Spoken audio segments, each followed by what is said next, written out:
The Nigeria Police Public Relations Officer, Prince Olumuyiwa Adejobi, has defended officers caught on video scaling a fence, trying to gain access to a compound.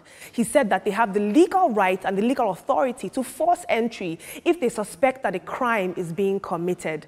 Now, the viral video, of course, has sparked outrage online, with many Nigerians arguing that such actions undermine the rule of law and could set a dangerous precedent for police-citizen relations, while many are insisting that the proper legal channel should always be followed to avoid the abuse of power and violent clashes. What do you guys think?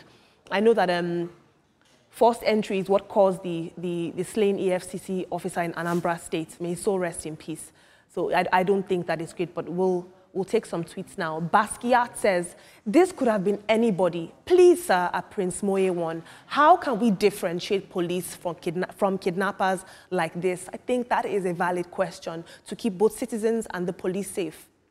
Ojuko Taiwo says, I know you all hate the Nigerian police, but what is bad is when you do not open the door when they politely approach your doorstep in broad daylight.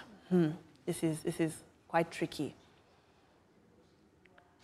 Bona Effective says, dear sir, there should be provision for compensation if after breaking in and properties are damaged and the Nigerian police later find out that the suspect is innocent.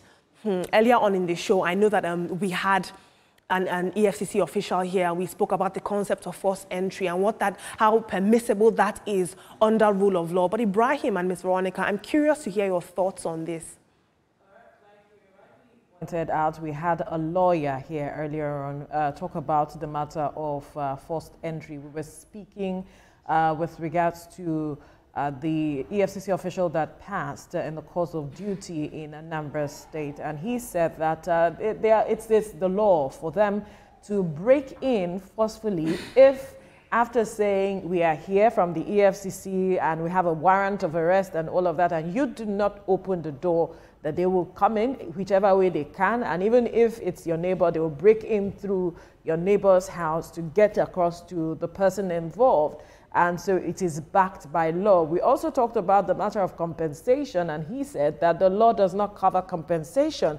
So perhaps we need to begin to look at amendments to that aspect of the law. But it is unfortunate what we're seeing happen, that the EFCC, the Nigeria Police Force, need to come out to tell Nigerians why these issues, educate Nigerians on why we keep seeing these kinds of videos where there are officers breaking into houses to enforce arrest. In this case, this was an officer of the Nigerian Police Force. That's what I'm saying. But completely, we're seeing that being replicated. Ibrahim, what are your thoughts on this? Yeah, absolutely. Well, sometimes, I guess these guys, they have access to the social media, so they can actually evoke emotions, because if they don't have anything, any skeleton in their cupboard, so to speak, to use that colloquial expression, they probably would have submitted themselves to arrest or maybe have a conversation with the Nigeria police. But I won't blame them on the other hand, because we've seen some of these issues. We've seen the way some people were arrested, wrongfully, and then they even have to pay a certain amount of money to be granted bail.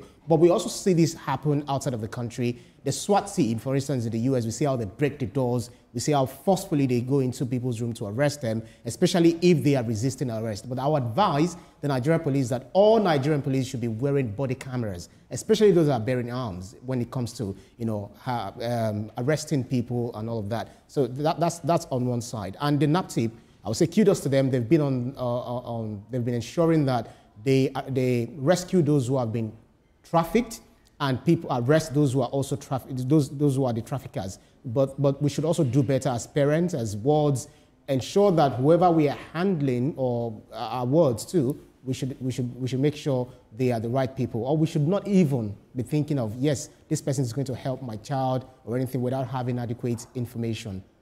I couldn't have said it better myself, Ibrahim. Thank you guys so much for your thoughts, as always.